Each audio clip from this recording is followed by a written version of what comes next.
Hello friends, welcome to Indian study पर आपका स्वागत है। दोस्तों, आज की इस वीडियो में मैं आप लोगों के लिए UP triple S C PET का टेस्ट लेकर के आया हूं, जो कि आपके आने वाले एग्जाम के लिए बेहद इंपॉर्टेंट है। वीडियो को एंड तक जरूर देखिएगा, क्योंकि लास्ट में मैं आपसे क्वेश्चन भी पूछूंगा और उसका आंसर आपको कमेंट बॉक्स में बताना होगा। साथ ही साथ इस वीडियो की पीडीएफ डिस्क्रिप्शन में टेलीग्राम चैनल का लिंक दिया हुआ है, वहां से आप प्राप्त भी कर सकते हैं। पहला क्वेश्चन दोस्तों आपके सामने, ये वीडियो 7 बजे अपलोड हो रही है सुबह की। इसके बाद नेक्स्ट वीडियो अपलोड होगी दोपहर 12:30 पे UP triple S C video की, तो ध्यान से उस वीडियो को भी देख लीजिएगा। किताबुल हिंद का लेखक अल बरूनी निम्नलिखित में से किसके साथ भारत आया था? तो ये किसके साथ भारत आया था? तो आपका जो सही आंसर हो जाएगा वह हो जाएगा सर महमूद गजनवी के साथ। पहला ही ऑप्शन यहाँ पर आपका बिल्कुल करेक्ट हो जाएगा। 11वीं शताब्दी में आए थे ये। ठीक है, चलिए नेक्स्ट क्वेश्चन की तरफ बढ़ते हैं। 1946 में गठित कैबिनेट मिशन का सदस्य कौन नहीं था? तो सही आंसर आपका क्या हो जाएगा सर? Harold Wilson. चौथा ऑप्शन यहां पर आपका बिल्कुल क्या हो जाएगा सर? करेक्ट हो जाएगा। 20 जून 1756 को ब्लैक होल घटना निम्नलिखित में से किसके शासनकाल में घटित हुई? बढ़िया क्वेश्चन है। तो सिराजुद्दौला है ना। दूसरा ऑप्शन से यहां पर आपका बिल्कुल करेक्ट हो जाएगा। ब्लैक होल की घटना 1756 में सिराजुद्दौला के शासनकाल में घटित हुई। सिराजुद्दौला दस्तक के दुरुपयोग तथा कलकत्ता की किलेबंदी को लेकर अंग्रेजों से नाराज था, इसलिए उसने एक छोटे से कमरे में 146 अंग्रेजों को बंद कर दिया, जिसमें से अगले दिन सिर्फ 23 लोग ही जिंदा बचे थे। इसे ही ब्लैक होल यानी कि काल कोठरी की घटना कहते हैं। समझ गए? तो ब्लैक होल की घटना कहते किसे हैं वो भी मैंने आपको समझा दिया। सभी ने अवज्ञा आंदोलन के रूप में महात्मा गांधी ने दांडी मार्च कब प्रारंभ किया था? तो ये 12 मार्च 1930 में किया था। चौथा ऑप्शन मेरे प्यारे दोस्तों सही हो जाएगा। माई एक्सपेरिमेंट विद ट्रुथ के लेखक कौन है? सिंपल सा क्वेश्चन से आसानी से आप सभी लोग इस क्वेश्चन का आंसर बता सकते हैं। तो कौन है? महात्मा गांधी जी। चौथा ऑप्शन यहां पर आपका बिल्कुल करेक्ट हो जाएगा। नेक्स्ट क्वेश्चन यहां पर देख लीजिए। भारत में अली बंधुओं शौकत अली और मोहम्मद अली ने किस आंदोलन का नेतृत्व किया था? बढ़िया क्वेश्चन से बता चुका हूं। किस आंदोलन का नेतृत्व किया था? खिलाफत आंदोलन 1919-1920 में तुर्की के खलीफा के समर्थन में किया था। ठीक है, तो दूसरा ऑप्शन करेक्ट। रविन्द्रनाथ टैगोर ने अपनी नाइटहुड की उपाधि क्यों लौटा दी थी? बेसिकली यही आपसे पूछा है, किसके विरोध में लौटा दी थी? जलियांवाला बाग नरसंहार के विरोध में। दूसरा ऑप्शन यहाँ पर आपका बिल्कुल क्या हो जाएगा सर? करेक्ट हो जाएगा। 1919 को जो हुआ था, है ना, और पूरे भारतवर्ष के लिए बहुत ही दुखद घटना थी ये। वर्ष 1922 में महात्मा गांधी ने असहयोग आंदोलन क्यों वापस लिया? चौरी चौरा में हिंसात्मक घटना के कारण, है ना। दूसरा ऑप्शन करेक्ट। 1922 में महात्मा गांधी ने चौरी चौरा में हुई हिंसात्मक घटना के कारण असहयोग आंदोलन वापस ले लिया। चौरी चौरा जो है वो उत्तर प्रदेश के गोरखपुर जिले में स्थित है। यहाँ प्रदर्शनकारी भीड़ ने थाने में 22 अंग्रेज पुलिस कर्मियों को जलाकर मार डाला था। ठीक है, तो ये जो आपका आंदोलन था असहयोग आंदोलन, तो ये हिंसात्मक होता जा रहा था। इस वजह से महात्मा गांधी ने की कि इसको यहीं पर स्टॉप करो। प्रशासनिक सुधार पर विचार के लिए साइमन कमीशन भारत कब आया? बढ़िया क्वेश्चन से जल्दी से बताओ। तो सही आंसर हो जाएगा सर 1928 में। दूसरा ऑप्शन करेक्ट। पूना समझौता किससे संबंधित था? तो यह भारतीय दलित वर्ग से संबंधित था। पूना समझौता दलित वर्ग से संबंधित था। यह समझौता 1932 में महात्मा गांधी और भीमराव अंबेडकर के मध्य पूना में संपन्न हुआ था। समझ रहे? 1932 में। ध्यान रखना। यू आकार की घाटियां कहां पाई जाती हैं? तो यू आकार की घाटियां ये हिमानी में पाई जाती हैं, है ना। इनका निर्माण हिमनदी द्वारा अपने प्रवाह मार्ग में अपघर्षण द्वारा किया जाता है।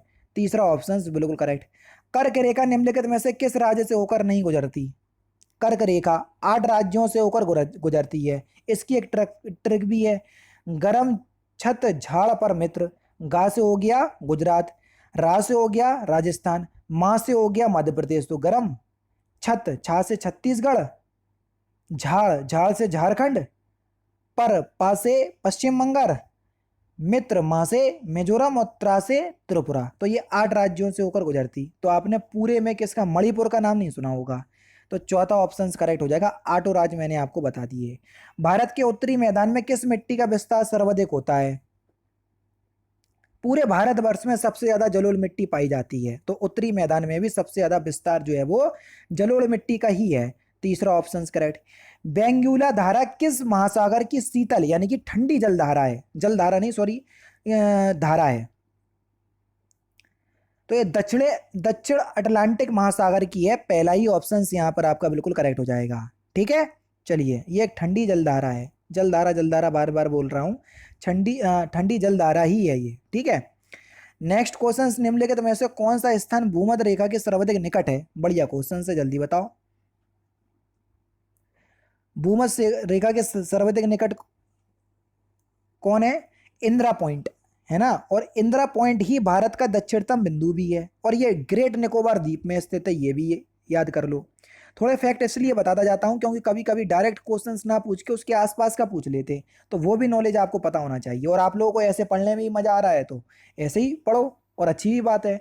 भारतीय अर्थव्यवस्था के तृतीय क्षेत्र के अंतर्गत निम्नलिखित में से कौन सेवा क्षेत्र सम्मिलित है? तृतीय क्षेत्र के अंतर्गत देखो, तृतीय क्षेत्र के अंतर्गत आपको परिवहन एवं संचार, होटल जो रेस्टोरेंट होते हैं ये भी, व्यापार, बैंकिंग और बीमा, लोक प्रशासन एवं सुरक्षा आदि सम्मिलित हैं। ठीक है, खनन एवं उत्खनन, वानिकी, मत्स्य, ये प्राथमिक क्षेत्र के अंतर्गत आते हैं। कल की वीडियो में पढ़ाया था मैंने, है ना। और ये तृतीय क्षेत्र के अंतर्गत आते हैं। कौन कौन से आ जाएंगे सर? अभी हाल ही मैंने पढ़ाया, परिवहन एवं संचार और होटल, ये दोनों किसमें? तृतीय क्षेत्र के अंतर्गत आते हैं। ये दोनों प्राथमिक क्षेत्र के अंतर्गत। ठीक है, चलिए नेक्स्ट क्वेश्चन की तरफ चलें। नेक्स्ट क्वेश्चन, निम्न युग्मों में से कौन सम्मिलित नहीं है? जल्दी बताओ। रंगराजन समिति का संबंध जो है वो किससे है? भुगतान संतुलन से, सही है। गोईपोरिया समिति का संबंध बैंकिंग सेवा सुधार से, बिल्कुल ठीक है। नान जुनदम्पा समिति के संबंध रेलवे किराया से, बिल्कुल ठीक है। और रेखी समिति के संबंध निर्यात और आयात सरलीकरण से, बस यही गलत है। रेखीय समिति का संबंध प्रत्यक्ष कर से है। ठीक है, किससे? सॉरी, प्रत्यक्ष कर नहीं, अप्रत्यक्ष कर से। किससे? इनडायरेक्ट टैक्स से। ठीक है, नेक्स्ट क्वेश्चन, निम्नलिखित में से किसे मानव विकास सूचकांक में शामिल किया जाता है? वास्तविक प्रति व्यक्ति आय, जीवन प्रत्याशा और वयस्क साक्षरता, इन सभी को किया जाता है। चौथा ऑप्शन करेक्ट। निम्नलिखित में से किसे आधुनिक अर्थशास्त्र का जनक कहा जाता है? सिंपल सा क्वेश्चन से बता सकते हैं किसको? एडम स्मिथ को कहा जाता है। पहला ऑप्शन करेक्ट। हिंदू संबंधी दर का संबंध किस समृद्धि दर से है? सकल राष्ट्रीय आय, पहला ऑप्शन करेक्ट। दिसंबर 1946 को संविधान सभा के सम्मुख संविधान की प्रस्तावना का प्रस्ताव किसने रखा था? बढ़िया क्वेश्चन। तो ये जवाहरलाल नेहरू ने रखा था। दूसरा ऑप्शन बिल्कुल करेक्ट हो जाएगा। अटॉर्नी जनरल भारत सरकार को कानूनी सलाह प्रदान करता है, बिल्कुल ठीक। जबकि राज्य सरकार को कौन परामर्श देता है? यानी कि केंद्र में अटॉर्नी जनरल होता है और राज्य में कौन होता है? Advocate general. दूसरा ऑप्शन करेक्ट हो जाएगा, है ना, बताया भी है कई बार। संविधान सभा का संवैधानिक सलाहकार निम्नलिखित में से कौन था? तो सही आंसर हो जाएगा आपका VN राव। दूसरा ऑप्शन करेक्ट हो जाएगा। अनुच्छेद 108 के तहत राष्ट्रपति द्वारा लोकसभा एवं राज्यसभा की संयुक्त बैठक आहूत की जाती है, उसकी अध्यक्षता कौन करता है? लोकसभा अध्यक्ष करता है। तीसरा ऑप्शन बिल्कुल करेक्ट। 2 अक्टूबर 1959 को सर्वप्रथम पंचायती राज का शुभारंभ कहां किया गया था? राजस्थान के नागौर जिले में। अभी जो आपका एग्जाम हुआ था लेखपाल का नहीं, सॉरी, ग्रुप डी में यही पूछा था कि पंचायती राज का शुभारंभ कब किया गया था? तो 1959 में। ठीक है, तो ये डेट पूछ ली गई थी। तो इस तरीके से भी क्वेश्चन पूछ लिए जाते हैं। प्राणी जगत के वर्गीकरण में निम्नलिखित में से कौन सा संघ नहीं है? प्रगुही। तीसरा ऑप्शन यहां पर आपका बिल्कुल क्या हो जाएगा सर? करेक्ट हो जाएगा। कौन सा वर्ग नहीं है? प्रगुही कोई वर्ग नहीं है। ठीक है, प्राणी जगत के वर्गीकरण में प्रगुही कोई संघ नहीं है। जबकि देखो, मोलास्का, रज्जुकी और एनिलिडा आदि जंतुओं के अकशेरुकी और कशेरुकी संघ है। समझ रहे? नेक्स्ट क्वेश्चन, स्वतंत्र रूप से गिर रही एक वस्तु की गति फिल इन द ब्लैंक्स गति का उदाहरण है। किस गति का उदाहरण है? तो यहां पर जो आपका सही आंसर हो जाएगा वह क्या हो जाएगा सर? एक समान त्वरित गति का। पहला ऑप्शन करेक्ट। उत्तल और अवतल दर्पण किसके उदाहरण है? बढ़िया क्वेश्चन से जल्दी बताओ। उत्तल और अवतल दर्पण गोलीय दर्पण के उदाहरण है। ठीक है, उत्तल ऐसे बनता है, अवतल ऐसे बनता है, और दोनों ही कैसे होते हैं? आकार में गोल होते हैं, इसलिए ये गोलीय दर्पण के क्या है सर? उदाहरण है। समझ गए?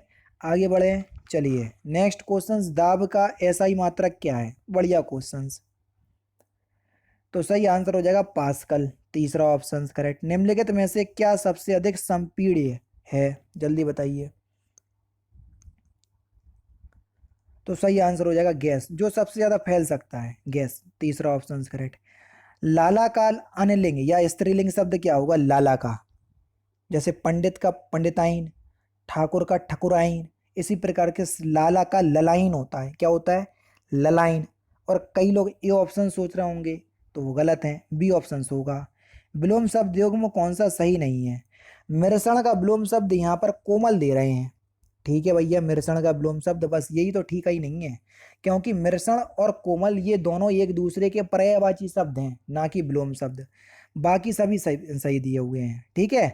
नेक्स्ट क्वेश्चन, लघुर्मी में कौन सी संधि है? अब देखो, संधि तभी पहचान पाओगे जब आप संधि विकसित कर पाओगे। देखो, लघुर्मी का जब संधि विकसित करोगे तो क्या होगा? लघु प्लस उर्मी। ठीक है, ये होगा लघुर्मी का संधि विकसित। लघु में छोटा ऊ आया, उर्मी में बड़ा ऊ आया, दोनों मिलके बड़ा ऊ बनाएंगे। और बड़ा ऊ की मात्रा लघुर्मी में लगी है? बिल्कुल लगी है सर। जब बड़ा ऊ बन जाता है तो ये दीर्घ संधि होती है। सर दीर्घ संधि तो ऑप्शंस में है ही नहीं है, आप क्या कर दें? अरे भैया, दीर्घ संधि स्वर संधि का पार्ट है। तीसरा ऑप्शन करेक्ट बस। नेक्स्ट क्वेश्चन, श्रुत श्रम भिन्नार्थक शब्द के जोड़ों को पहचानिए। बढ़िया क्वेश्चन से जल्दी से बताओ। श्रुत श्रम भिन्नार्थक शब्द के जोड़े को पहचानिए। अपेक्षा और उपेक्षा, है ना? अब देखो, संसार, जगत, शाम, संध्या, दिन, दिवस, ये सभी श्रुत श्रम भिन्न शब्द तो हैं, लेकिन अर्थ इनका भिन्नार्थक नहीं है। संसार, जगत दोनों पर्यायवाची एक दूसरे के समान, शाम, संध्या दोनों, दिन, दिवस ये वही है। ठीक है, लेकिन अपेक्षा और उपेक्षा दोनों श्रुत श्रम शब्द तो हैं, लेकिन अर्थ इनका भिन्नार्थक है। ठीक है, इसलिए पहला ऑप्शन करेक्ट। लास्ट क्वेश्चन देखो कि एक भाग को 4 भागों में विभक्त कर दिया। जिस पार्ट में गलती है उसी का आपको चयन करना है। ठीक है। मुख्य अतिथि आए और एक फूलों की माला पहनाकर उनका स्वागत किया गया। मैं तो पहचान गया किस पार्ट में गलती है। आप पहचान पाए या नहीं पहचान पाए तो वो कमेंट बॉक्स में बताओगे, समझ जाऊंगा। 500 लाइक का टारगेट रख रहा हूँ भैया, आप लोग फिर भी लाइक नहीं कर पा रहे। पता नहीं, जैसे कोई मैं पैसे आंट रहा हूँ आपसे। अरे भाई, लाइक ज़रूर कर दो। ठीक है। वीडियो अगर आपको अच्छी लगी तो प्लीज़ दोस्तों वीडियो को लाइक और शेयर जरूर कर दीजिएगा। मिलते हैं फिर नेक्स्ट क्लास में, नेक्स्ट सेशन में। जय हिंद, जय भारत।